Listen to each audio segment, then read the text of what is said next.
الحمدللہ رب العالمین والصلاة والسلام علی سید المرسلین اما بعد فاعوذ باللہ من الشیطان الرجیم بسم اللہ الرحمن الرحیم۔ میں خوابوں کے تعلق سے کچھ بات کرنا چاہتا ہوں۔ حدیث شریف میں آیا ہے، بخاری شریف کی حدیث ہے، حضور علیہ الصلوۃ والسلام ارشاد فرماتے ہیں کہ نبوت کے سارے راستے بند ہو گئے، نبوت کے سارے دروازے بند ہو گئے، صرف ایک دروازہ کھلا ہے، سچے خواب۔ یعنی انبیاء علیہ السلام کو جو اللہ تعالیٰ کی طرف سے کوالٹیز ملی تھیں، ان سب کوالٹیز میں جو واحد کوالٹی بچی ہے وہ ہے سچے خواب یا پھر الہام، جو اللہ تعالیٰ کی طرف سے ہم کو عطا کیے جاتے ہیں جس وقت ہم سو رہے ہوتے ہیں۔ کئی خوابوں کے ذریعے اللہ تعالیٰ ہم کو ہمارے اچھے کام، ہماری نیکیاں، ہمارے وہ اعمال جو اس کو پسند آ رہے ہیں ان کے لیے ہم کو اشارہ مل جاتا ہے تاکہ ہم ان چیزوں کو کنٹینیو کر سکیں، ان کو ہم ان کو اور بڑھا سکیں۔ ان اشاروں سے ہم اپنی زندگی کو، اپنے آپ کو اور زیادہ بہتر بنا سکتے ہیں۔ اچھے خوابوں کے تعلق سے یہ کہا جاتا ہے کہ آپ اچھے خواب اچھے لوگوں کے ساتھ میں ہی شیئر کریں، اچھے لوگوں سے ہی ان کا تذکرہ کریں یا ان کا ذکر کریں۔ جو لوگ دین سے دور ہیں یا جو لوگ آپ سے جلن، حسد، کینہ رکھتے ہیں،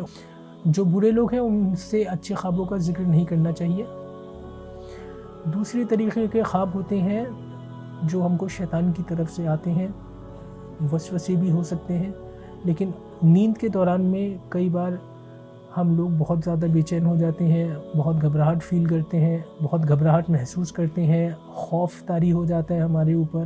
اس قدر کہ ہم لوگ نیند سے بیزار ہو جاتے ہیں، اٹھ جاتے ہیں۔ یہ خواب شیطان کی طرف سے ہوتے ہیں جو ہم کو خوابوں میں آ کر کے ہمیں ڈراتا ہے، ہم کو بے چین کرتا ہے، ہم کو پریشان کرتا ہے۔ حدیث شریف میں آیا ہے کہ اگر آپ برا خواب دیکھیں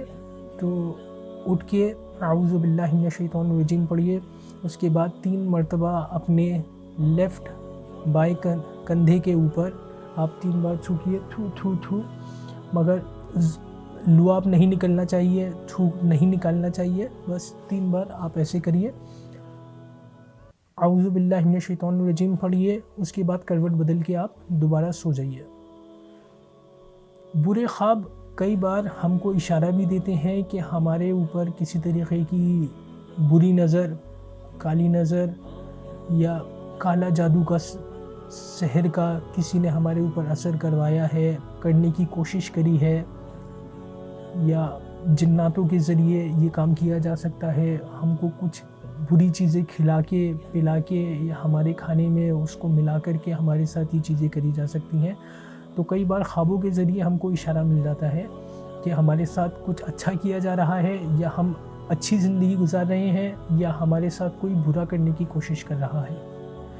تیسرے طریقے کے خواب ہوتے ہیں جو ہم اپنی روزمرہ کی زندگی میں دیکھتے ہیں،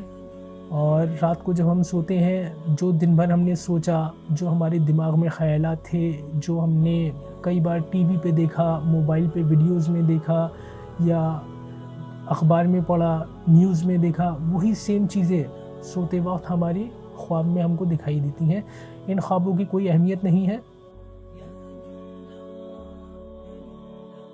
یہ جو خواب ہم کو آتے ہیں، چاہے وہ اچھے خواب ہوں یا برے خواب ہوں، ان خوابوں کو نظر انداز نہ کریں۔ کئی بار اس میں ہماری عبرت کے لیے، ہمارے مستقبل کے لیے اچھائیاں، فائدے کی باتیں چھپی ہوتی ہیں، اور کئی بار جو چیزیں ہم کو نقصان پہنچا رہی ہیں یا نقصان پہنچانے والی ہیں، اس کی بھی ہم کو آگاہی مل جاتی ہے۔ آپ کو اپنے خوابوں کی تعبیر معلوم کرنی ہے تو آپ ہم سے رابطہ کر سکتے ہیں۔ ہم ہر سوشل میڈیا پلیٹ فارم پہ اویلیبل ہیں، چاہے وہ یوٹیوب ہو، فیس بک ہو، انسٹاگرام ہو، ٹک ٹاک ہو۔ آپ ہماری ویب سائٹ seyyedaraz.com پہ وزٹ کر سکتے ہیں، اور وہاں جا کر کے آپ کی جو خواب ہیں، جو چیزیں آپ نے دیکھیں، اس کی تعبیر اگر آپ معلوم کرنا چاہتے ہیں تو انشاءاللہ قرآن اور حدیث کی روشنی میں اس کی تعبیر ہم آپ کو بتانے کی کوشش کریں گے۔